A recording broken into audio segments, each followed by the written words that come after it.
My name is Daniel Mercer. I'm 24 years old, and this is the story I've never told anyone. I call it, I went to my boss's house. His wife said, I was waiting for you. It started on a Tuesday night in late autumn. The kind of night where the air feels sharper than glass and every streetlight throws your shadow like it knows a secret. I had just finished another grueling day at the firm, a mid-size advertising agency in Boston that liked to sell itself as dynamic and youthful. But in reality, most of us were just exhausted 20-somethings trying not to drown in the deadlines. My boss, Richard Hale, was a man I both admired and feared. He had that CEO charisma that made people lean in when he spoke, the kind of man who seemed to bend rooms to his will. But beneath that slick confidence, there was always something controlled. Like his smile was more of a weapon than a kindness. That night, he called me into his office as I was packing up. Dan, you got a minute? His voice was smooth but firm. I stepped in, clutching my backpack like a shield. Sure. What's up? He leaned back in his leather chair, swirling the last of his bourbon. We've got a big presentation coming. You've done solid work, and I want you to run point on this one. But I need you sharper, quicker. No mistakes. Got it. I nodded, a strange mix of pride and dread curdling in my stomach. Got it. Then he did something odd. He scribbled his home address on a card and slid it across the desk. Come by tomorrow evening. We'll go over strategy in a quieter setting. Less distractions. I must have hesitated because he arched an eyebrow. Problem? No, I said quickly, tucking the card into my jacket. Not at all. But there was a problem. Richard was married. I'd only met his wife once at the company Christmas party. A striking woman with dark auburn hair, the kind that seemed to glow under the soft lights. She was gracious, warm, everything he wasn't. Her name was Eleanor, and though I'd barely spoken to her, I remembered her eyes. They had that look of someone who sees more than she lets on. The next evening, I found myself walking up the stone steps of Richard's townhouse in Beacon Hill, my heart hammering like I was heading into an exam I hadn't studied for. The door opened before I could even knock, and there she was, Eleanor. Her hair was pulled back loosely, and she wore a silk blouse that caught the glow of the hallway chandelier. But it wasn't her clothes or her beauty that disarmed me. It was her words. I was waiting for you, she said softly. For a second, I thought I'd misheard. You were. Yes. Her lips curved in a smile that didn't quite reach her eyes. Come in, Daniel. The way she said my name, it felt too familiar, too intimate, like she'd been rehearsing it. I stepped inside, every nerve in my body sparking. The house smelled faintly of cedar and wine. It was quiet, almost too quiet. I half expected Richard to appear in the doorway, glass of bourbon in hand, smirking at my discomfort. But he wasn't there. Richard's running late, Eleanor said, guiding me into the living room. He asked me to keep you company until he gets back. I sat on the edge of a leather armchair, stiff as a board. Oh, right, of course. She poured 2 glasses of wine and handed one to me. Her fingers brushed mine, and it was like touching live wire. So, she began, settling across from me with a kind of elegance that made the whole room bend toward her. How long have you been working with my husband? Almost a year. My voice cracked slightly. It's demanding, but I'm learning a lot. I'm sure you are. She tilted her head, studying me in a way that made me want to shrink into the chair. You strike me as someone who carries too much weight on his shoulders for his age. I laughed nervously. Is it that obvious? It's in your eyes, she said. You look like you're always bracing for impact. That line lodged in my chest, because it was true. Ever since my parents' messy divorce 2 years ago, I'd been walking around like the next blow was always seconds away. Work had become my refuge, demanding, relentless, but predictable in a way people never were. We talked. God, we talked. About books, about music, about the city. She listened with an attentiveness I hadn't felt from anyone in years. And the longer we spoke, the more the line between professional and personal blurred, until I wasn't sure who I was supposed to be in that room. Richard's employee, or just a young man caught in the gravity of a woman who seemed to understand him far too well. At one point, she leaned closer, her voice dropping. "Daniel, do you ever wonder if you're on the right path? If the life you're building is really yours, or just what someone else told you to chase?" Her question left me speechless. Because yes, I wondered that almost every night when I lay awake staring at the ceiling. Before I could answer, the sound of the front door unlocking jolted us both. Eleanor sat back swiftly, her face smoothing into a perfect mask just as Richard walked in. He spotted me first. "Ah, Daniel, you're early." Then he glanced at Eleanor, his smile tightening. "You've met my wife, I see." "Yes," I said, setting down the glass of wine I'd barely touched. "She's been very kind." Richard's eyes flicked between us with a sharpness that made my stomach twist. "Good," he said finally. "Let's get to work." But even as I followed him into his study, I could still feel Eleanor's gaze on me, heavy, searching, like she was daring me to admit that something unspoken had just begun. That night, when I got home to my small apartment, I lay awake for hours replaying every word, every glance. I told myself it was nothing, that she was just being polite, that I was overthinking. But deep down, I knew better. Something had shifted. And once it did, there was no going back. The next few days at work blurred together, but I couldn't stop thinking about Eleanor. Her voice, the strange weight of her words, the way she seemed to look right through me. I tried to bury myself in the campaign project Richard had assigned, but every time my phone buzzed, I half expected it to be her, though she had no reason, no way to contact me. But on Friday, as I was shutting down my computer, an email slipped into my inbox. No subject line, no signature, just 3 words: "Come tomorrow, alone." The address was Richard's. I stared at the screen so long that the office lights clicked off automatically, plunging me into darkness. My chest tightened with panic. Was it her? Was it some test from Richard to see if I'd betray him? Either possibility felt like a trap. I told myself not to go. That would have been the smart move. But there's a cruel magnetism to temptation. The more you resist, the stronger the pull. By Saturday evening, I found myself standing outside the Hale townhouse again, my pulse drumming in my ears. This time, Eleanor answered immediately, as if she'd been waiting by the door. "You came," she said simply. I swallowed hard. Should I not have? Her eyes softened. "If you didn't want to, you wouldn't be here." Inside, the house was quieter than before. The lights dimmed to a warm amber glow. A fire crackled in the living room, casting shadows that made the walls seem alive. She led me in without another word, and for a while, the silence between us said more than language could. Finally, I broke it. "Where's Richard?" Her lips curved in a bitter half-smile. "Richard doesn't spend his weekends here. He prefers the Cape. Business meetings, he calls them. I prefer honesty. He's with someone else." The air shifted, heavy and charged. "I'm sorry," I said, though the words felt clumsy. "Don't be. I stopped loving him years ago. The only thing I regret is how long it took me to admit it."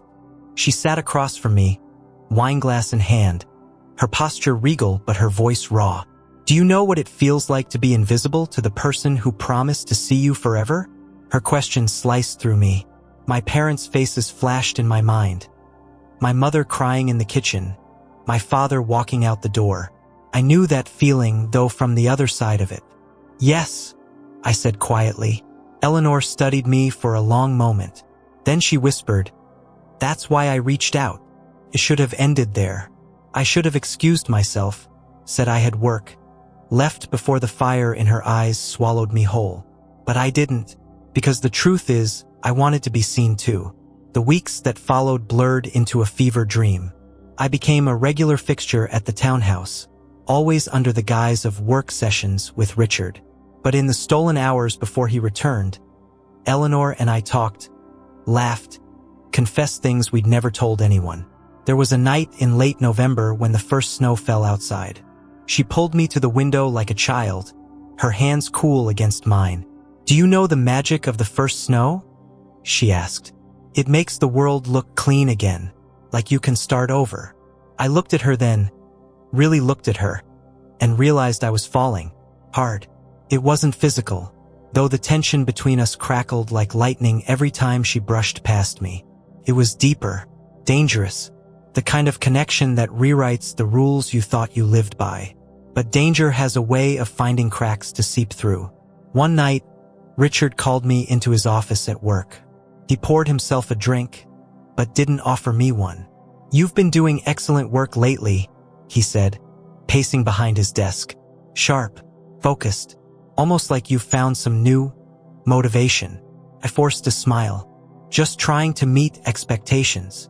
He set the glass down with a sharp clink. "My wife seems to think highly of you." The blood drained from my face. "Oh, she mentioned your conversations." His gaze pinned me hard and unblinking. "I trust you know the difference between politeness and overfamiliarity." "Yes, of course," I said, the lie burning my throat.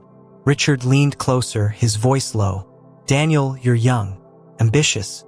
Don't mistake kindness for invitation. And don't forget where your loyalties lie. Understand?" I nodded, though my inside screamed. Walking out of that office, I felt something shift.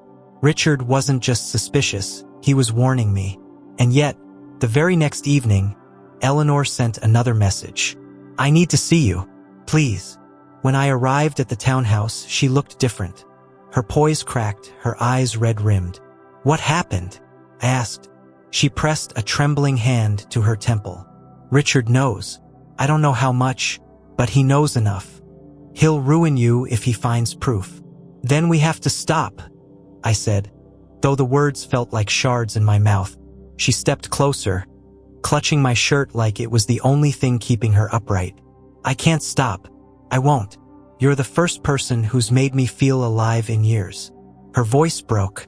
"Tell me you don't feel it too, and I'll let you go." But I couldn't, because I did. Instead, I kissed her. It was reckless, inevitable, like stepping off a cliff you'd been standing on for too long. Her lips tasted of salt and wine, of grief and longing. And in that moment, nothing else mattered. Not Richard, not work, not the consequences waiting just beyond the firelight. But consequences always find their way in. As I pulled back, breathless, a sound tore through the silence. A faint click, like a door closing somewhere deeper in the house. Eleanor froze. We weren't alone. The sound was small, but it may as well have been thunder. That faint click echoed through the townhouse, hollow and merciless. Eleanor's eyes widened, her grip on my shirt tightening. "Did you hear that?" I whispered. She nodded, her lips trembling. For the first time since I'd met her, Eleanor looked afraid. "Stay here," she said, her voice barely audible. She slipped away, her silk blouse ghosting past the firelight, into the shadowed hallway. Every second stretched like a rope pulled taut. My heartbeat pounded in my ears as I strained to catch even the faintest sound. Footsteps, voices, anything. Then Richard's voice. Low, steady, dangerous. "I wondered how long it would take before you crossed the line." My stomach dropped. Eleanor's reply came sharp, almost desperate. "Richard, please, please." He cut her off with a bitter laugh. "Don't embarrass yourself. I saw everything. I couldn't stay hidden." My legs carried me down the hall before my mind caught up. Richard stood near the door, coat still on, his eyes like shards of obsidian. Eleanor hovered between us, pale as paper. "Daniel," his voice cracked like a whip. "My protege, my rising star. And yet here you are, in my house with my wife." I opened my mouth, but no words came. Richard stepped forward, each stride deliberate. "Did you think I wouldn't notice? That I wouldn't smell betrayal on my own skin?" "Richard, stop," Eleanor pleaded. "This isn't." "Oh, it is," he snapped.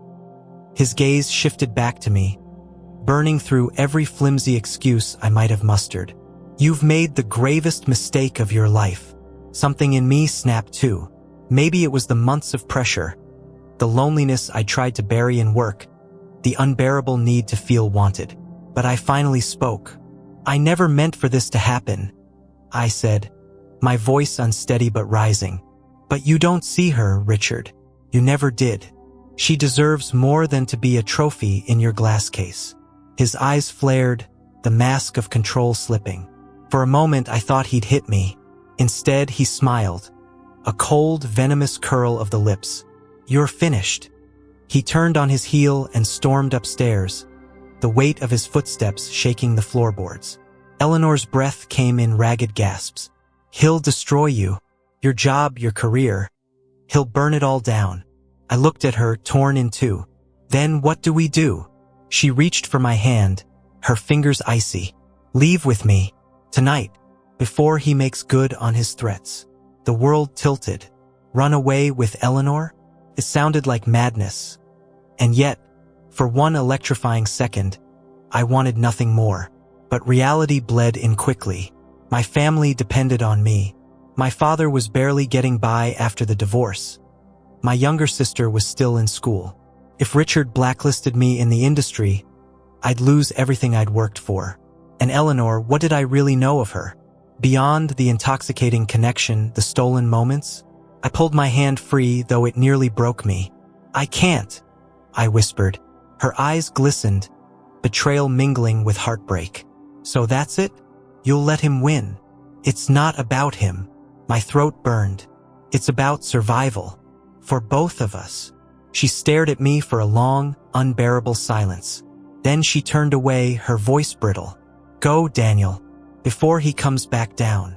I wanted to say something, anything, to make it right. But there were no words left. So I walked out into the freezing night, the snow crunching under my shoes, every step heavier than the last. The fallout came fast. By Monday morning, Richard had reassigned me to menial accounts, stripping me of the project I'd poured myself into. Whispers spread through the office like wildfire, though no one said anything directly. His power was absolute, his silence more damning than words. I stayed 2 more weeks before resigning. My future at the agency was dead, and we both knew it. Eleanor never reached out again. Not a call, not a message. It was as though our fever dream affair had been swallowed whole by the city, erased from every corner except my memory. I tried to hate her for that, but the truth is I understood. She was trapped in her own prison, one she couldn't tear down even if she wanted to. And I was just the man who stumbled into it, thinking I could be her escape. It's been a year since then. I found work at a smaller firm in Cambridge, humbler but kinder. I see my family more, try to be present in ways I wasn't before. On paper, life looks steady again. But some nights, when the city is quiet and the snow begins to fall, I think of Eleanor, of the firelight on her face, the way her voice carried both longing and sorrow. I wonder if she's still waiting for the first snow, believing it can make the world clean again. And I wonder if she ever thinks of me. If there's a lesson buried in all this, it's not a neat one. Love isn't always pure. Sometimes it's born out of loneliness, out of wounds that never healed. Sometimes it comes wrapped in danger, daring you to risk everything. But I've learned this. No matter how intoxicating the escape, you can't build a life in the shadows of someone else's. Love that demands you erase yourself isn't love. It's a slow unraveling. I'll never forget Eleanor. She'll live in that secret corner of my heart where memory meets regret. But I carry something else too. The resolve to choose differently next time. To build a love that doesn't hide, that doesn't fear the sound of footsteps in the hall. And maybe, just maybe, that's how I start over.